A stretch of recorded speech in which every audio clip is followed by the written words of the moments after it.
Avez-vous déjà renoncé à poser votre candidature pour un emploi qui vous intéressait vraiment, mais simplement parce que vous n'aviez pas les années d'expérience exigées par l'employeur? On en parle aujourd'hui avec le coordonnateur des contenus, c'est Jobboom, Simon.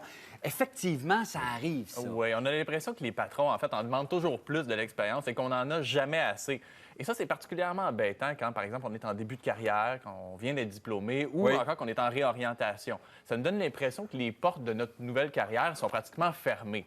Mais il faut garder espoir parce que l'expérience, ça ne s'acquiert pas seulement en milieu de travail et c'est un obstacle qu'on peut contourner de différentes façons. Donc, on ne doit pas s'empêcher de postuler ou si on voit que c'est pas réaliste, là, quoi, Bien, c'est ça. Il faut rester réaliste. C'est sûr que les recruteurs sont généralement assez fermes sur le critère de l'expérience. Oui. S'ils demandent 3 à 5 ans d'expérience, bien, on est peut-être mieux de ne pas envoyer notre CV si on a seulement 1 an. Mais si j'ai 2 ans et demi, mettons... Bien, là, on peut prendre une chance. Et les recruteurs vont être particulièrement ouverts peut-être à abaisser un peu leurs critères, surtout s'ils ont de la difficulté à recruter, s'ils ont de la difficulté à trouver de bons candidats. Donc, à ce moment-là, il faut être quand même à l'écoute du marché, comprendre comment un peu quelle est l'offre et la demande. Et peut-être que là, ça peut nous aider à déterminer si ça vaut la peine de l'envoyer. Ça dépend peut-être aussi quel genre d'emploi. Et puis, ça veut dire quoi, année d'expérience? J'ai peut-être, moi, de l'expérience dans d'autres choses qui peut compter pour ça. C'est pas aussi objectif qu'on le pense, l'expérience, parce qu'il y a beaucoup de choses. En fait, ça peut être matière à interprétation, autrement dit, l'expérience. Okay. On dit, tu nous le dis souvent, c'est toujours le fun de rencontrer l'employeur pour se faire valoir. De quelle façon je m'y prends, là, si je veux me faire valoir, si je suis, par exemple,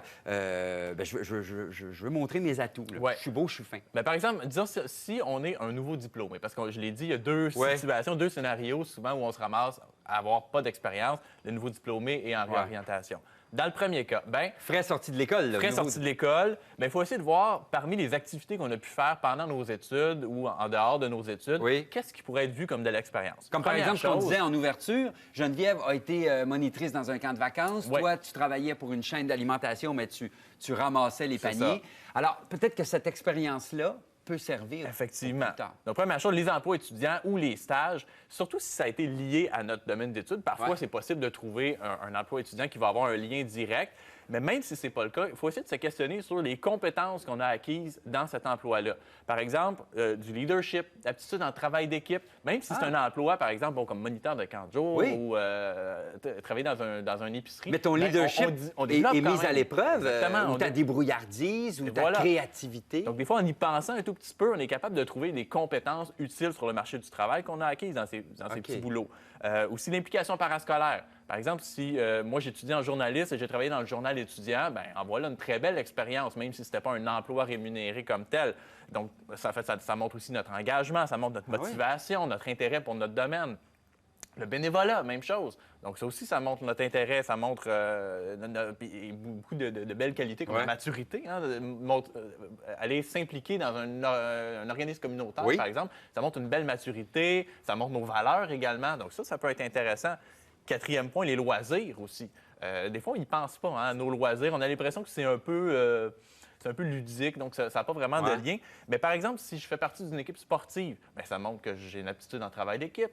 Si je fais de la musique, ça montre que j'ai de la créativité. Donc, en y pensant un peu, on est capable de trouver des belles compétences. Par exemple, quelqu'un qui fait du hockey dans une ligue, mais il peut être peut-être l'arbitre. Ça veut dire qu'il s'implique d'une autre façon, mais tu sais, ça montre un sens des responsabilités également. Ça, c'était pour les nouveaux diplômés, donc frais sortis de l'école. Pour ceux qui veulent se réorientation de carrière, après 10 ans dans telle entreprise, je veux faire autre chose ou je veux aller ailleurs. Ce qui est intéressant dans ce cas-là, c'est qu'on a déjà de l'expérience professionnelle, mais pas nécessairement dans le domaine précis. Donc, un bon moyen de se faire valoir à ce moment-là, c'est d'essayer de regarder dans notre expérience professionnelle qu'on a déjà les compétences transférables. Donc, des compétences qu'on a acquises dans notre ancien domaine et qui peuvent être quand même utiles dans notre nouveau domaine. On va en voir 4 à l'écran. Première, les aptitudes en communication. Aujourd'hui, c'est très important, la communication dans peu importe le milieu de travail. Donc ça, c'est des compétences qui sont facilement transférables. La gestion de personnel. Si on a eu des employés à notre charge, bien voilà une belle compétence qui peut être mise dans un autre domaine.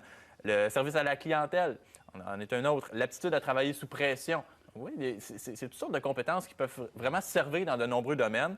Et il faut aussi se rappeler que quand on est en réorientation, des fois, avoir un parcours atypique, ça peut être un avantage, hein, parce que ça nous donne un recul, une perspective qu'on n'a pas nécessairement OK. par rapport aux gens qui ont suivi peut-être le chemin plus traditionnel. Donc ça, c'est quelque chose qu'on peut faire valoir en entrevue aussi. Bien, faire valoir en entrevue. Mais maintenant, les applications, ça se fait beaucoup par Internet Ouais. où on envoie notre CV. Et c'est plus facile en personne. C'est sûr que c'est plus facile en personne parce que là, notre personnalité va peut-être plus connecter avec Oui. ce que l'employeur recherche. Donc, c'est un avantage. Donc, ce qu'on peut faire dans cette situation-là, bien, c'est soit, en fait, aller directement rencontrer l'employeur. Ouais. Ça se fait. C'est sûr qu'il y a OK. peut-être des milieux où c'est moins adéquat. Ouais.